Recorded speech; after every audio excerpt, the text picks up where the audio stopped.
Y Goeden hyd. Stori gan Ali. Ar waelod ein gardd, mae yna goeden enfawr, hen goeden werdd fywiog hardd. Nid coeden cyffredin yn unig yw hi, ond coeden hyd. Mae hi'n goeden llawn bywyd, llawn gwirthiau.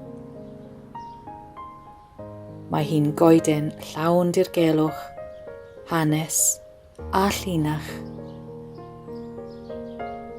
Coeden llawn doethineb a gwybodaeth yw hi hefyd. Llawn cyfrinachau, straeon a syndod.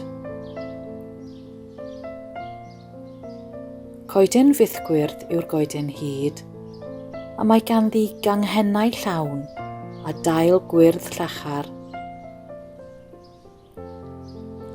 A hi yw'r goeden dalaf yn ein gardd, yn drech na'r lleill i gyd. Mae'r goeden hyd yn gartref i lawer o greaduriaid hardd. Mae'n goeden deuluol. Oes, yn wir, mae ganddi deulu ei hun. Mae amrywiaeth o wahanol adar yn byw ynddi, pob un o arlywiau a meintiau amrywiol. Mae yna deulu o fwyalch gyda'r lleisiau mwyaf cerddorol a melodig. Mae yna tidw bach glas ciwt a llinosiaid bach doniol sy'n bownsio'n eofn ar eich anghennau yn llawn hwyl a brwdfrydedd.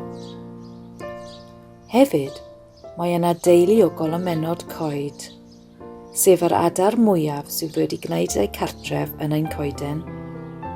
Maen nhw wir yn gwneud i'r goeden ddirgrynu pan maen nhw'n glanio ar eich anghennau.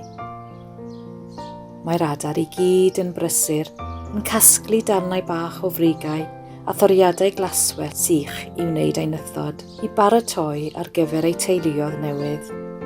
Mae'r nythod wedi'i cuddio'n dda yn ddwfn y tu mewn i'r goeden hyd, lle maen nhw'n ddiogel ac yn cael eu gwarchod gan eu teuluoedd.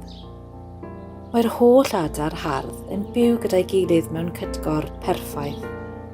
Maen nhw'n hedfan gyda'i gilydd, yn bwyta ac yfed gyda'i gilydd, yn canu caneuon gyda'i gilydd, ac yn ymdrochi gyda'i gilydd, ac yn tasgu o gwmpas ein baddon ddŵr wedi ei greu gennym ni yn arbennig ar ei cyfer.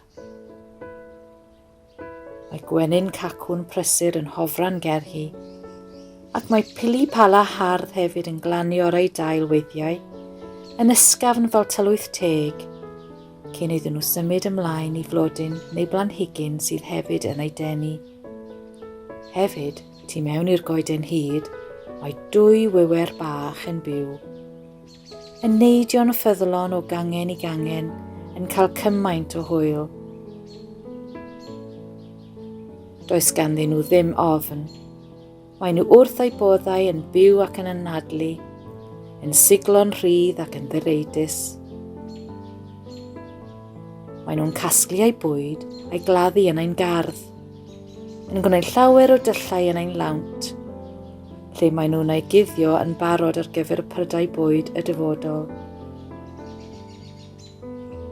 Mae nhw hefyd wrth eu boddau yn bwyta'r bwyd adar, ac mae nhw'n hongian fel chimpansi yn ceisio dwyn y cnau a'r hadau o'r porthwyr adar.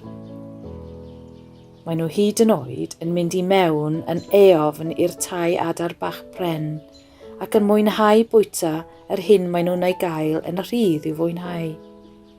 Mwnciod bach ddi-gywilydd. Wps, gwiwerod dwi'n golygu.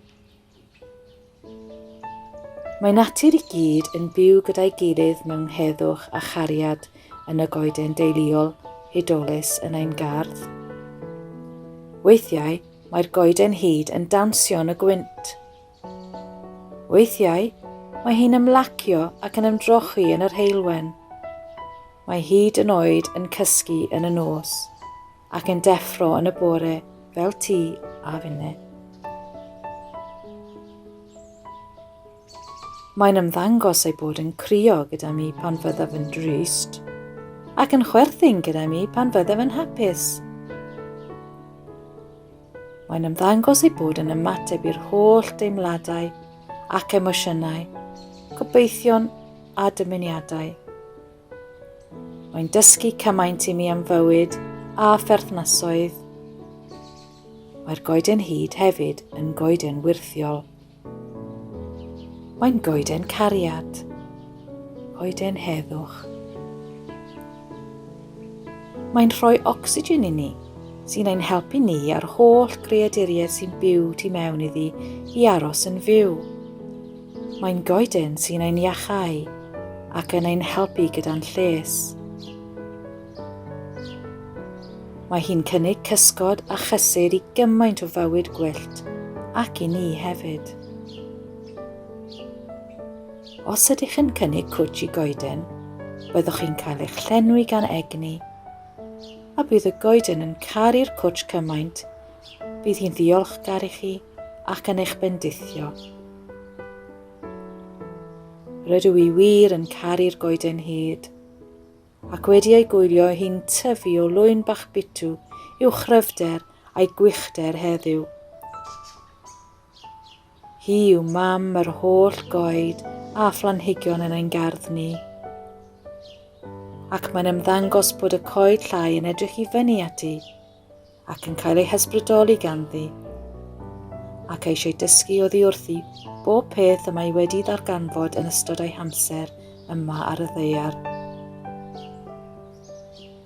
Mae gan y goeden hyd lawer o gyfrinachau a doethineb mawr. Mae hi wedi gweld, clywed a phrofi cymaint yn ystod ei hoes. Ac os gallai ysgrifennu ei stori ei hun, byddai'n eich swyno a'ch cyffroi, a'ch difyru a'ch syni, rwy'n siŵr. Rwy'n mawr obeithio i chi fwynhau fy stori am y goeden hyd, godidog, gwirthiol. Cymaint ag yr wyf wedi bod wrth fy modd yn ei hysgrifennu i chi. Cyn hir, rwy'n siŵr, bydd hi'n fy ysbrydoli ac yn fy helpu i ysgrifennu stori arall. Ac efallai y byddwn ni'n darganfod mwy am y goeden hyd dirgel a'i theulu. Ac efallai y bydd hi hefyd hyd yn oed yn rhannu rhai o'i chyfrinachau gyda ni, ac yn ein syni gyda rhai enwau ar y creaduriaid sy'n trigo'n ddwfn y tu mewn iddi.